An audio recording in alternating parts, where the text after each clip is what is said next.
all trying to get clean from something. Everyone has some form of sobriety they're trying to get to, some habit or compulsion or addiction that they're trying to break. Well, what if the secret to sobriety, to getting clean, to breaking free of this form of slavery actually dates back more than 2,000 years. Sure, we live in a modern world where temptation has been turned into a multi-billion-dollar industry, where we're surrounded by systems designed to hijack our attention and channel our worst impulses. But people have always struggled with this. And Stoicism has been a philosophy that's helped thousands and thousands of people get clean, break bad habits, regain that self-mastery that the good life requires. I'm Ryan Holiday. I've been writing about Stoicism now for almost 2 decades, but like you, I have my addictions, I have my temptations, and Stoicism has helped me in my journey of sobriety, of being the person that I want to be. And that's what we're going to talk about in today's episode from some people who have used Stoicism to get clean, get sober, and most importantly, to stay so. And hopefully it will help you too. What was getting sober like for you? For me, it was like I'd played a show in New York. It was my first time in New York. It was like one of those little shows that nobody got paid. You kind of came up there, and I was like, all right, I have to go to New York. And little did I know the show made zero difference in my career, but that whole experience changed my life. And I got up there, and again, alcohol. Yeah. And as soon as my feet hit the ground, got out of the car, I just started drinking. And I drank so much that day. I drank more than I, have ever drank before. And I woke up the next day, no idea what happened. And that's such a scary feeling too, especially as a female, to just let your guard down like that, especially where I was staying. I was not in a safe part of town. Like, we had no money, me and my band, so we were like, and it was just like a hangover for me that was heavier than anything I'd ever experienced before. And that lasted for days. I remember the next day, I was like, hey, can somebody grab me a drink? We were at Penn Station. And they came back with a beer, and I meant a water. And they like just that, assumed. They just assumed. And so I had a beer. I took one sip of it, and I put it down. I was like, ugh. It tasted different to me. Sure. And, my motto was just always like the best way to kill a hangover is start drinking again, kind of like counterbalance it, which is super dumb. But that was it. That was the last drink I ever had. And I remember I got home, and it just seemed like everything in my life was just like kind of falling apart a little bit. And I was just like, what am I doing kind of thing. And I'm like, I have an issue. And everybody's like, oh, you're too young, whatever, you just need to chill out. But I'm like, no, man, like I seriously, I am drinking more than I should be able to drink. And it's like taking over my life, and I'm doing stuff I don't want to do. And that's a problem too that we kind of have. I think it's getting better, where people are starting to realize you don't just have to be some 40-year-old man that lost his job and just wakes up and pours Jack in his cereal in the morning. Like, there's sobriety and like alcoholism, like it looks different for everybody. Sure. And I was just like, all right, let's try not to drink. Let's just like work on this. And I was like, all right, I'm not going to drink for a month. And then, like that slowly started to change. And so, I had to change up my habits for sure. It was like, you're going to be that person that loves sparkling water. Yeah. We're going to do it. Mm-hmm. And now, I do. But it was just like things like that. Like, all right, you got to have something. If you have to have something in your hand, like make it water. Yeah. And certain little things like that. And at first it was hard, but I think sometimes it's harder now because like the first month you're like, ugh, you can still taste it. You know why you're not drinking.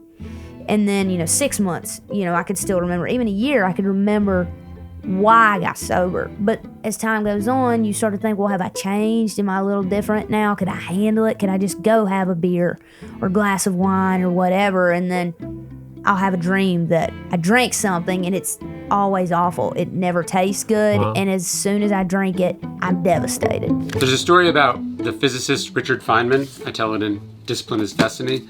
He's at Caltech one day, going about his business, walking across campus, and he just feels this like sudden pull for a drink. He didn't think he had an alcohol problem. He wasn't an alcoholic. It wasn't negatively affecting his life, but it just the suddenness of the urge and the sense that he should fulfill the urge and that was the most important thing. He just like, hard no.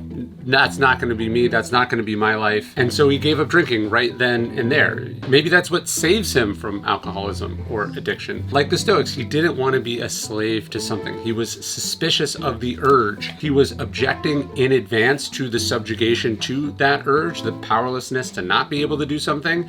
And so while it was in his power, he stopped. And I think we should think about that, whether it's the caffeine you can't go without, the websites you can't stop checking, your relationship with your phone, junk food, anything that you can't not do, the Stoics would say, is something you should look at with that kind of suspicion and aversion. And if possible, I mean, ideally, you quit it right then and there. It's going to be easier for some things than others. But the question is, what vices or temptations or urges are you going to allow to be in charge of you and your life? What Stoicism really is this, the Latin phrase would be pausa et reflecta, pause and reflect. Like, ask yourself, how am I going to feel about this later? How is this decision going to age? What are the consequences for other people going to be here? It's, again, you can feel it. You wouldn't be human if you didn't, but you don't have to act on it. That's powerful. I feel like a lot of us, I don't know about you guys, for me, I think of so many times that you're talking that I have reacted or sent that email or sent that text in anger, and I really wish I would have taken that advice, and now that you reflect later, you're like, wow, I wish I would have paused. Yeah, I would say there's very few social media posts that I have written on the fly that afterwards I'm like, I'm so glad I posted that. Yeah. You know, like if I sit down and I think about it and I schedule it, you know, those tend to age well. It's whatever I'm saying when I'm a little worked up, when I haven't totally thought it through, you know. So I think Stoicism, the Stoics try to be less implicit, less immediate. Marcus Aurelius is the emperor of a large swath of territory. But more importantly, the Stoics would say he was in command of himself. And there are a lot of powerful, important people of a lot of authority who are not masters of themselves, the Stoics would say. And that's actually the greatest empire would be that, to be under your own power. If you have an FSA account with your employer, you know that it's stressful, right? You put the money in there, you don't want it to go to waste. And what you also might not know is that there are tons of healthcare related items that you can use your FSA account to purchase. And today's sponsor, FSA Store, makes it super simple to find all those products in one place. Actually, I didn't even know this before FSA Store became a sponsor, but there's all sorts of things you can buy with your FSA that aren't just over-the-counter meds. FSA Store sent us this Supergoop Glow Oil SPF. It's sunscreen that my wife and I were already using. The FSA Store makes using your FSA super simple. If it's in the store, it's 100% eligible, and they have more than 2,500 items in the store, and you can use your FSA card right at checkout, so there's no hassle. You're not submitting receipts or crossing your fingers for approval. Just visit fsastore.com/dailystoic or scan the QR code to start shopping. Thanks to FSA Store, where everything's eligible, for sponsoring this video. The essence of Stoic philosophy is being in command of yourself. In fact, Seneca says, no one is fit to rule who is not first master of themselves. And the reason we're not masters of ourselves is we give that power over to someone or something else, right?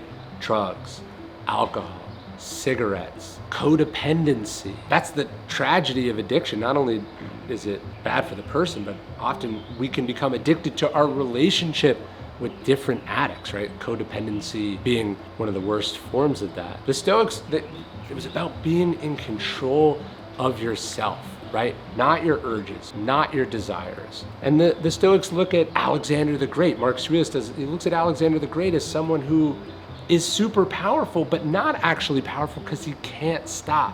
There's never enough. Seneca himself actually defines poverty as not having too little, but wanting more. More is all you need, as the great Metallica song, Master of Puppets goes. That is such a dark and slavish place to be. So the reason we battle our addictions, the reason we try to get clean, the reason we practice discipline, so we can be fit to be good parents, to be leaders, to be bosses. Like, if we're not in command of ourselves, if something or someone, some urge or some substance, if that's really what's ruling our life, that is not a good place to be.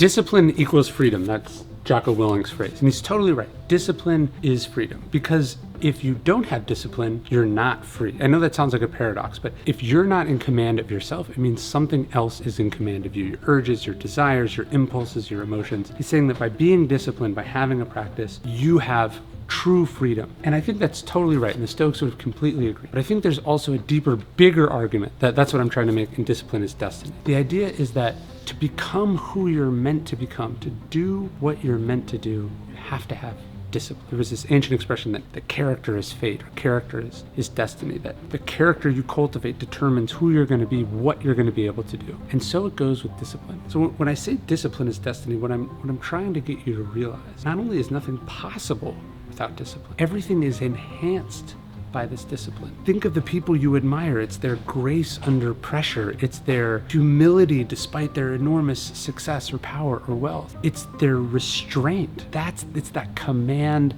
of themselves. Yes, discipline is freedom, and you will find that the more rigorous and regimented you are about how you live your life, which is what Jocko's telling you about, you will live a better life. But to become who you're meant to become, to do what you're meant to do, you need to have discipline. You need the virtue of discipline, that cardinal virtue of discipline. When did you find Stoicism? I found it through sobriety. Interesting. Now, I'm talking about the textbook version of Stoicism. Yeah. I had always operated, and this is what I learned about myself through reading, Meditations, Marcus Aurelius, Epictetus, I'm a huge fan of. They couldn't be more different in the way they lived their lives or what life had presented them, but they had the same type of philosophy. Yes. It's really interesting, right? So we are not our outside situations. We are how we choose to respond to our outside situations. And when I used to think that way a lot, and I used to kind of daydream. Sometimes I get teased about it. And then I realized this is one of the things that's going to keep me sober. Because I know this to be true. Like, I have that knowing whether I'm right or wrong. I know for myself, this type of philosophy is going to help me in times where I cannot see straight. In times where I'm having a really rough time because, I look at that situation that happened to me in the hospital. Boy, going into the hospital, I was like, this is the worst thing that's ever happened to me, ever.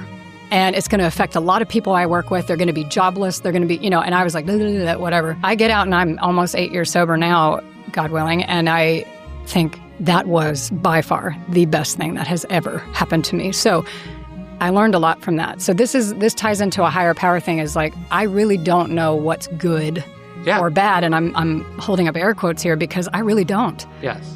Something can be, we're not dumb. We can realize when we're like, like I broke my shoulder. That friggin' hurts. That really sucks. But that could lead to something that, really wonderful. And this has put me, Stoicism and my sobriety and the way my life has gone over the last few years, which is not like I thought it would, kind of I'm not even going to say in the worst way because I don't believe that now. I'm now in a place where I can be, I think, a lot more useful to a lot more people. Well, I think when people hear that, it's like, it's not good or bad, you go to this sort of moral place. Yes. It's more like it's not positive or negative. It just is. Mm-hmm. And then you get to decide, by the way, time will tell whether it was positive or negative. The secret to life, Epictetus said, was 2 words. 2 things explain everything you should do in all situations. And he said those 2 words are simple: persist and resist. Meaning some things you have to endure, you have to do even though they're really hard. And then other things you have to stop doing even though it's really hard to do them. Persist and resist. He was really talking about the virtue of temperance or self-discipline, self-mastery, right? And his point was that if we could do that, if we could persist in some things and resist other things, we could become what we're truly capable of becoming. This virtue of temperance, self-discipline, self-command, it's everything. It's deterministic and predictive. It will make you better at what you do. It will make whatever you do great if complemented by self-command and self-discipline. I mean, isn't that the problem with like self-help and everything, that you can read all the self-help books, you can read all the Stoicism books, but you still have to do it. Yeah. You can have all that knowledge, but what are you doing in your real life to show that? But I think specifically with it, like addiction, there's a couple of layers here, which is like, one, you can know you have a problem, but not believe you really have a problem, right? So there's like the knowing, hey, I know this isn't working for me. I know I got to quit this. But then you can say like later, or down the road, or it's not as bad as other people, or I've got it under control. So you have that element of just like, you know it, but you don't really feel it, you know, or you feel it, but you don't know, or whatever it is. And then there's the part where it's like, then you know what you need to do, and then the actual doing of it day to day is the next part of it. It's like, hey, I know these are the healthy habits, these are the practices, these are the things that keep me sober, that keep me on the right path. And then, are you doing it day to day, or are you making excuses, or are you making exceptions? And then that's when you get yourself into trouble. So there's the knowing, and then really knowing and being ready. Like, as you said, you wanted to get sober for a while, but it's not until some magical point in 2023 where you're like, okay, now it's really, really, really the time. And then just because you know it's the time, that doesn't help you right now. 3 years later, where you have to do it again today and tomorrow and the day after. Yeah, it's just one day at a time, really. And that's a mindset that I shifted, was don't just say, okay, it's going to start today and last forever. Yeah. It's going to start today, and it's going to just be today, and then it's going to be tomorrow. Yeah. And then, I mean, sometimes you go hour by hour in the beginning. I'm just not going to do it right now. Right now. And as long as you stack enough of those on top of each other, stack the wins. You're there. Yes.